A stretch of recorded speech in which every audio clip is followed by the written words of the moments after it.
Mtazamaji wa Red Pro Media, karibu tena kwa mara nyingine. Taarifa kutoka kule mjini Vatican zinasema kwamba umati mkubwa unatarajiwa Jumamosi na watu wengi wapatao takriban 250,000 wanatarajiwa kuhudhuria mazishi ya Papa Francis. Taarifa zinasema kwamba wakuu wengi wa nchi na familia za kifalme wamethibitisha kuhudhuria mazishi hayo, wakiwemo mwanamfalme William wa Uingereza, rais wa Marekani Donald Trump, mfalme wa Uhispania Felipe wa sita na Malkia Letizia na rais wa Ufaransa Emmanuel Macron.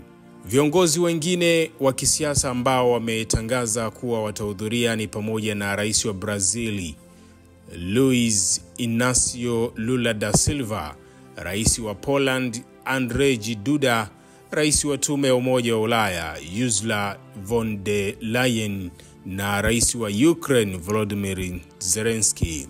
Wengine ni Javier Milei, rais wa Argentina, nchi ambayo alizaliwa Papa Francis, waziri mkuu wa Uingereza Sir Keir Starmer na waziri mkuu wa Italia Giorgia Meloni. Papa Francis aliomba azikwe katika kanisa kuu la Roma la St. Mary Major na atakuwa papa wa kwanza katika kipindi cha zaidi ya miaka 100 kuzikwa nje ya Vatican.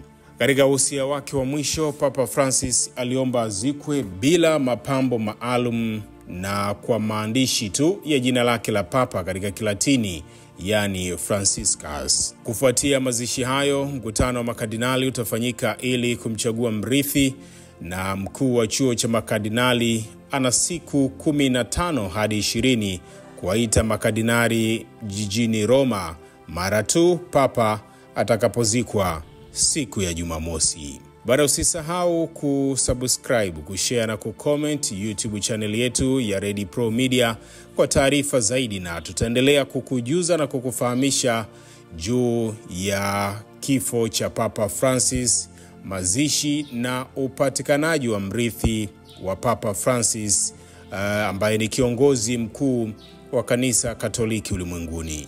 Hii ni Red Pro Media.